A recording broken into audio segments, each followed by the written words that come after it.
আসসালামু আলাইকুম ওয়া রাহমাতুল্লাহি ওয়া বারাকাতুহু। সকলকে অনলাইন কোরআন শিক্ষা কোর্সে স্বাগতম। প্রিয় দর্শক, আজকে গুরুত্বপূর্ণ বিষয় নিয়ে আলোচনা করব। একই ভিডিওর মধ্যে 3টা বিষয় থাকবে, তাই শুরু থেকে শেষ পর্যন্ত আমাদের সাথে থাকার জন্য অনুরোধ করছি। আশা করছি সহজে কোরআন শরীফ শিখতে পারবে। সম্মানিত প্রিয় দর্শকবৃন্দ, আজ আমরা কোরআন পড়তে পারি, কিন্তু শুদ্ধভাবে আমরা কতটুকু জানি? আলেম ওলামা ব্যতীত গ্রামের আমরা মানুষ, আমার মা বোনদেরকে দেখেছিলাম, যেখানে টান নেই সেখানে টান দেয়, যেখানে টান আছে সেখানে টান না, অর্থাৎ অশুদ্ধ তেলাওয়াত। অশুদ্ধ তেলাওয়াত যদি হয় তাহলে তো কোরআন তেলাওয়াত করার যে উদ্দেশ্য, আল্লাহ তাআলার খুশি, আল্লাহ তাআলা যদি খুশি হয় এবং সওয়াব অর্জন হয়, তাহলে সেটা হবে না। এই জন্য আমি চেষ্টা করছি এই অনলাইন কোরআন শিক্ষা দেওয়ার মাধ্যমে সহি শুদ্ধভাবে যাতে মানুষ শিখতে পারে, সেই চেষ্টা করছি। তাই আমার সাথে থাকুন, আমার চ্যানেলটি লাইক কমেন্ট শেয়ার করুন এবং সাবস্ক্রাইব করে রাখুন। আপনাদের উপকার হবে ইনশাআল্লাহ। আজকে 3টা বিষয় সম্পর্কে আলোচনা করব, যা অত্যন্ত গুরুত্বপূর্ণ। প্রথমে আমরা আসি মধ্যে আরজি এবং মধ্যে মুনফাসিল। 3 আলিফ মদ 2 প্রকার। অনেক জায়গায় 4 আলিফ টানতে হয়, কিছু জায়গায় 3 আলিফ টানতে হয় এবং কিছু জায়গায় 1 আলিফ টানতে হয়। তো 3 আলিফ পড়ার নাম, 3 আলিফ পড়ার কায়দা হচ্ছে মাত্র 2টি। একটা হচ্ছে মধ্যে আরজি আর একটা হচ্ছে মধ্যে মুনফাসিল। মধ্যে আরজি কাকে বলে? মধ্যে আরজি হচ্ছে মদের হরফের বামের হরফে যদি ওয়াকফ হয় তাহলে মধ্যে আরজি, আর মদের হরফের বামের হরফে ওয়াকফ হইলে 3 আলিফ টানিয়া পড়িতে হইবে, ইহাকে মধ্যে আরজি বলে। এখন আমরা প্রশ্ন করব, হুজুর মদের হরফ কাকে বলে? মদের হরফ আমরা আগেই বলে এসেছি, জবরের বাম পাশে খালি আলিফ মদের হরফ। যেমন আমি বোঝানোর জন্য আপনাদেরকে উদাহরণ দিচ্ছি। মদের হরফ কাকে বলে? মদের হরফ এই 3টাকে বলে। মদের হরফ 3টা। জবরের বাম পাশে খালি আলিফ মদের হরফ, পেশের বাম পাশে যজমলা ওয়াও মদের হরফ এবং জেরের বাম পাশে যজমলা ইয়া মদের হরফ। এই 3টি মদের হরফ। মদের হরফ হইলে 1 আলিফ টানিয়া পড়িতে হয়, ইহাকে মধ্যে তবাই বলে। যেমন বা, বু, বি, এই হলো মদের হরফ। আচ্ছা, এখন মদের হরফের বামের হরফে যদি ওয়াকফ হয়, এই যেখানে দেখেন জবরের বাম পাশে খালি আলিফ, এই যে জবরের বাম পাশে খালি আলিফ এসছে, যে কোনো হরফের জবরের বাম পাশে খালি আলিফ আসলে মদের হরফ। এখানে বা না আসে, যদি তা আসে, এখানে তা আসে, তাও মদের হরফ। এখানে ইয়া জবরের বাম পাশে খালি আলিফ এসছে, এই জন্য মদের হরফের বামের হরফ আবার এখানে ওয়াকফ হয়েছে, এই জন্য এখানে এটা মধ্যে আরজি হয়েছে। আর মধ্যে আরজি হলে 3 আলিফ টানিয়া পড়িতে হইবে। কোরআন শরীফে বহু জায়গায় এই শব্দ ব্যবহার হয়েছে। আমি এখন এগুলো পড়ব, আপনারা আমার সাথে মনে মনে পড়বেন, লক্ষ্য করবেন। বা জবর বা, ইয়া খালিল জবর ইয়া, নুন দিবস নুন, বায়ানুন। কিন্তু এখানে বায়ানুন ওয়াকফ করলে এভাবে বললে হবে না, কারণ জবরের বাম পাশে খালি আলিফ এসছে এবং তার উপর বাম পাশে ওয়াকফ হয়েছে, এই জন্য 3 আলিফ টেনে পড়তে হবে। এই 3 আলিফ টেনে পড়ানোর মধ্যে আরজি। যেমন বায়ান বায়ান। সাদের জের সি, ইয়া খালের জবর ইয়া, মিম দুই পেশ নুন, ওয়াকফ। সিয়াম সিয়াম। এখানেও তিন আলিফ টেনে পড়তে হবে। এই তিন আলিফ টেনে পড়ার নাম মধ্যে আরজ। সিন জবর সা, লাম খালের জবর লা, মিম দুই পেশ মুন, সালাম। ওয়াকফ করতে সালাম। গাইন পেশ গু, লাম খালের জবর লা, মিম দুই পেশ মুন, ওয়াকফ।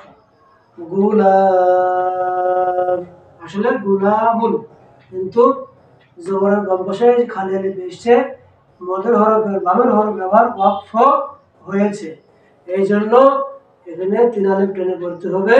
আর এই তিন আলিফ টেনে পড়ার নাম মধ্যে আরজি, কোরআন শরীফে বহু জায়গায় ব্যবহার হয়েছে। গুলাম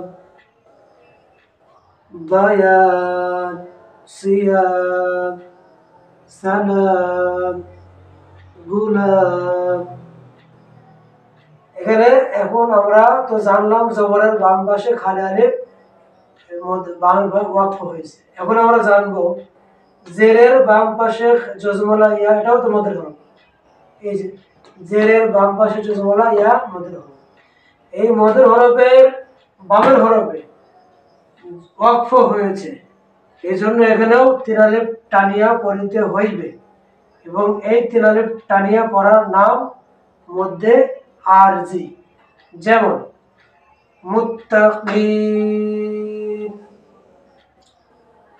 ওয়াকফ না করলে কি হবে? এক আলিফ।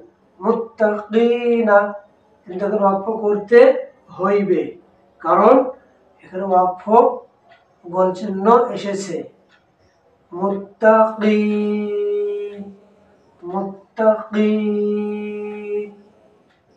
এখানেও জেরের বাম পাশে জজমলা ইয়া মদের হরফ, এই মদের হরফের বামের হরফে ওয়াকফ হয়েছে, এই জন্য এখানেও তিন আলিফ টানিয়া পড়িতে হইবে। আর এই তিন আলিফ টানিয়া পড়ার নাম হচ্ছে মধ্যে আরজি। কোরআন কারিমে, কোরআন শরীফে বহু জায়গায় এরকম ব্যবহার আপনারা পাবেন। যখন আপনারা পাবেন পড়বেন, তখনই বুঝে ফেলবেন এটা হচ্ছে মধ্যে আরজির কায়দা, আর তিন আলিফ টানিয়ে পড়তে হয়। যেমন মুহসিনিন মুহসিনিন। এখন পেশের বাম পাশে জজমলা ওয়াও মদের হরফ, এই পেশের মিমের উপর পেশ, ওয়ার উপর জজম, এই পেশের বাম পাশে জজমলা ওয়াও মদের হরফ, এই মদের হরফের বামের হরফে ওয়াকফ আসার কারণে এখানেও তিন আলিফ টানিয়া পড়িতে হইবে। যেমন তা'লামুন, আসলে ছিল তা'লামু এক আলিফ, মুনা, কিন্তু ওয়াকফ আসার কারণে তিন আলিফ টানিয়া পড়িতে হইবে। যেমন তা'লামুনা তা'লামুনা তা'লামুন। এই শব্দগুলো ইয়ামালুন তা'মালুন তাফহামুন, এই বিষয় শব্দগুলো কোরআন শরীফে অনেক জায়গায় আছে, অনেক জায়গায়। ওই জায়গায় আমরা যখন তেলাওয়াত করব, আমরা তখন বুঝবো যে এটা হচ্ছে মধ্যে আরজির কায়দা হয়েছে, কারণ মদের হরফে বামের হরফে ওয়াকফ হয়েছে। আর কয় আলিফ টানতে হবে? তিন আলিফ টানিয়া পড়তে হবে। সম্মানিত প্রিয় দর্শক বিন্দু, আমার এই ভিডিও, আমার এই দর্শ ক্লাস সম্পর্কে আপনাদের গুরুত্বপূর্ণ কমেন্ট কথা যদি থাকে, বা আমার কোনো ভুল ত্রুটি যদি হয়, বা কোনোটু ভালো লাগলে অবশ্যই কমেন্টে আপনারা জানাবেন, এবং কীভাবে ভিডিও করলে শ্রোতাদের কাছে প্রসার হবে, এবং সবাই আমার এই দর্শ থেকে, ক্লাস থেকে উপকৃত হবে, এবং কোরআন শরীফ সহজে শিখতে পারবে, সেগুলো আপনারা জানাবেন। আর ভালো লাগলে অবশ্যই চ্যানেলটি সাবস্ক্রাইব করবেন, যাতে আরও মানুষ কোরআন শিখতে পারে। এখন আমরা দ্বিতীয় পর্বে আসবো, মধ্যে মুনফাসিল। আগে বলেছিলাম তিন আলিফ টেনে পড়ার দুইটা কায়দা আছে। এক নম্বর মধ্যে আরজি, দুই নম্বর হচ্ছে মধ্যে মুনফাসিল। মধ্যে মুনফাসিল কখন হবে? মদের হরফের উপরে যখন চিকন চিহ্ন আসবে। দুইটা কথা, এক নম্বর মদের হরফের উপর যখন চিকন চিহ্ন আসবে, দুই নম্বর বামে বামে ভিন্ন শব্দে হামজা আসবে। বামে ভিন্ন শব্দে যখন হামজা আসবে তখন বুঝতে হবে এটা মধ্যে মুনফাসিল হয়েছে। আর মধ্যে মুনফাসিল হইলে 3 আলিফ টানিয়া পড়িতে হইবে। 3 আলিফ টানিয়া পড়িতে হইবে। আর এই টেনে পড়ার নাম হচ্ছে মধ্যে মুনফাসিল। কোরআন শরীফে বহু জায়গায় ব্যবহার হবে। মদের হরফ কাকে বলে এখন আমরা জানবো। জবরের বাম পাশে খালি আলিফ মদের হরফ।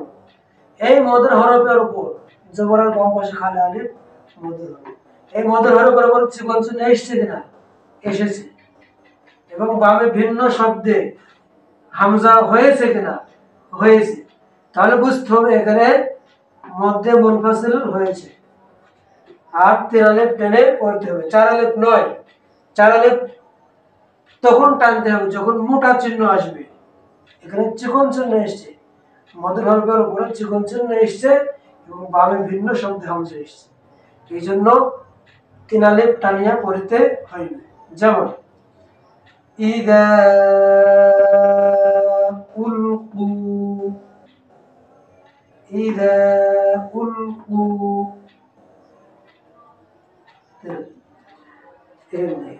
এখানেও জবরের বাম পাশে খালি আলিফ, এই মদের হরফের উপরে চিকন চিহ্ন এবং বামে ভিন্ন শব্দে হামজা এসেছে। এই জন্য এখানে 3 আলিফ টেনে পড়তে হবে। যেমন মা আবনা, মা আবনা, মিম খালি আলিফ জবর মা, 3 আলিফ মধ্যে মুনফাসিল মা, হামজা গইন জবর আব, নুন খারা জবর না, আবনা, মা আবনা, ফা ইয়াজের মধ্যে মুনফাসিল ফি, মদের হরফের উপর চিকন চিহ্ন, জেরের বাম পাশে যেমন ইয়া মদের হরফ, এই মদের হরফের উপর চিকন চিহ্ন এসেছে। ফি, হামজা খারা জবর আ, ইয়া খারা জবর ইয়া, আয়া তাজের তি, আয়াতি, নুন খারা জবর না, ফি আয়াতিনা, হামজা নুন জের ইন, নুন খালি জবর না, ইন্না, হামজা আইন জবর আ, তয় জবর তয়, আ তয়, নুন খালি জবর না, কাফ জবর কা, ইন্না আ তয়নাকা আযাবাহু আহাদ। এই যে খারাজ উল্টা পেশে মধ্যে হরফ, উল্টা পেশের উপর চিকন চিহ্ন বামে ভিন্ন শব্দে হামজা আসার কারণে 3 আলিফ টানিয়া পড়িতে হইবে। এই 3 আলিফ টানিয়া পড়ার নাম মধ্যে মুনফাসিল। আযাবাহু আহাদ। আমি আবার বলছি, ইযা উলকু, আপনারা আমার সাথে মিলিয়ে দেন। মা আবনা ফি আয়াতিনা ইন্না আ'তাইনাকা আযাবাহু আহাদ। তাহলে প্রিয় দর্শক, 3 আলিফ টেনে পড়া যায় দুইটা কায়দা আছে, একটা মধ্যে আরজি আর একটা মধ্যে মুনফাসিল। মধ্যে আরজি মদের হরফের বামের হরফে যদি ওয়াকফ হয়, জবরের মদের হরফের ওয়াকফ হয়েছে, এখানে জেরের বাম পাশে জবর ইয়া বামের হরফ ওয়াকফ হয়েছে, এখানে পেশের বামের হরফে ওয়াকফ হয়েছে। তাহলে মদের হরফের বামের হরফ ওয়াকফ হইলে 3 আলিফ টেনে পড়তে হয়। এই টেনে পড়ানোর মধ্যে আছে।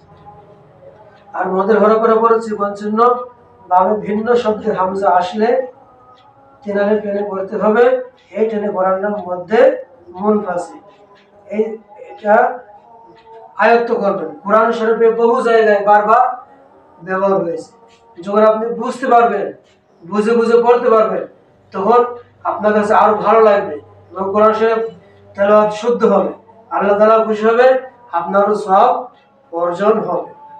3 নম্বর যে মদ, সেটি হচ্ছে মধ্যে আওয়াজ। কাকে বলেন?